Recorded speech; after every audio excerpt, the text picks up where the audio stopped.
नमस्कार मित्रों, क्या आपको पता है कि भगवान शिव कौन हैं तथा उनके स्वरूप का सही अर्थ क्या है? अगर आपको यह नहीं पता है तो इस प्रस्तुति को अंत तक अवश्य देखें। इसमें हम आपको भगवान शिव के बारे में पूर्ण जानकारी देंगे।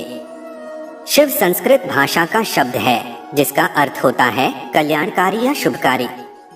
शि का अर्थ होता है पापों का नाश करने वाला, जबकि व का अर्थ होता है देने वाला यानी दाता।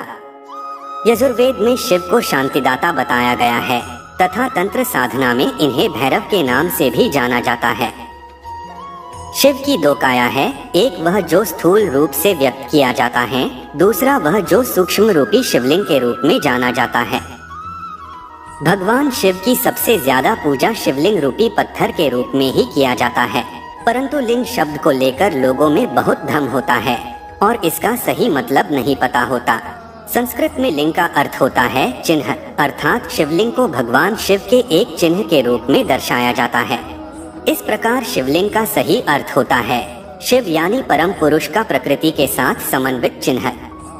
शिव का नाम शंकर के साथ भी जोड़ा जाता है, जैसे कुछ लोग कहते हैं शिव शंकर भोलेनाथ। इस तरह अनजाने में ही कई लोग शिव और शंकर को एक ही सत्ता के दो नाम बताते हैं, परंतु दोनों की प्रतिमाएं अलग अलग आकृति की होती हैं। जैसे शंकर को हमेशा तपस्वी रूप में दिखाया जाता है, जबकि कई जगह भगवान शंकर को शिवलिंग का ध्यान करते हुए दिखाया जाता है। शिव ने सृष्टि की स्थापना, पालना और विनाश के लिए ब्रह्मा, विष्णु और महेश नामक तीन सूक्ष्म देवताओं की रचना की है। इस तरह शिव ब्रह्मांड के रचयिता हुए और शंकर उनकी रचना, इसलिए भगवान शिव को महादेव भी कहा जाता है।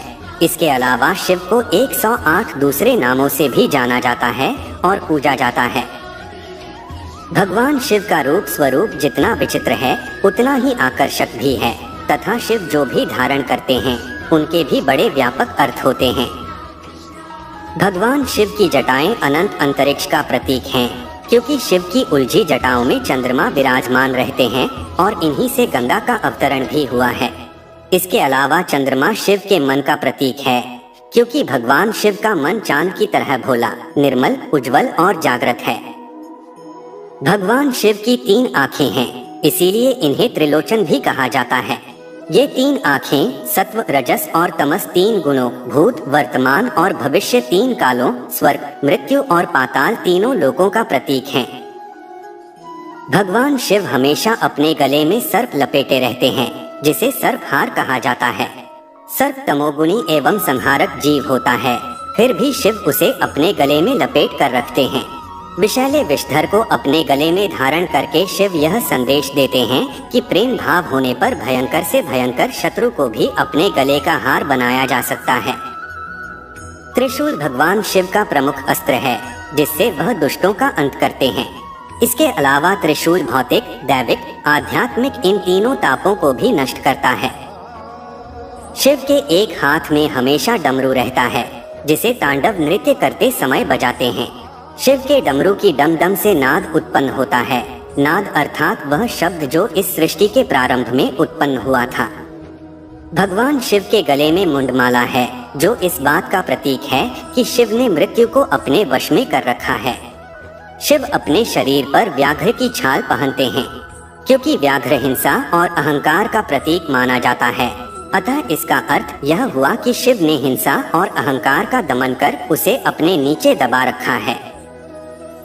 भगवान शिव अपने शरीर पर भस्म का लेप लगाते हैं तथा शिवलिंग पर भी भस्म का लेप लगाया जाता है।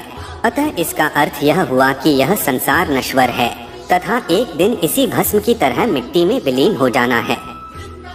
भगवान शिव का वाहन वृषभ यानी बैल है, जो हमेशा उनके साथ रहता है। वृषभ धर्म का प्रतीक माना जाता है, अतः महादेव इस 4 पैर वाले जानवर की सवारी कर यह बताते हैं कि धर्म, अर्थ, काम और मोक्ष उनकी कृपा से ही मिलते हैं। इस तरह भगवान शिव का स्वरूप हमें बताता है कि उनका रूप विराट और अनंत है, महिमा अपरंपार है तथा उनमें ही सारी सृष्टि समाई हुई है।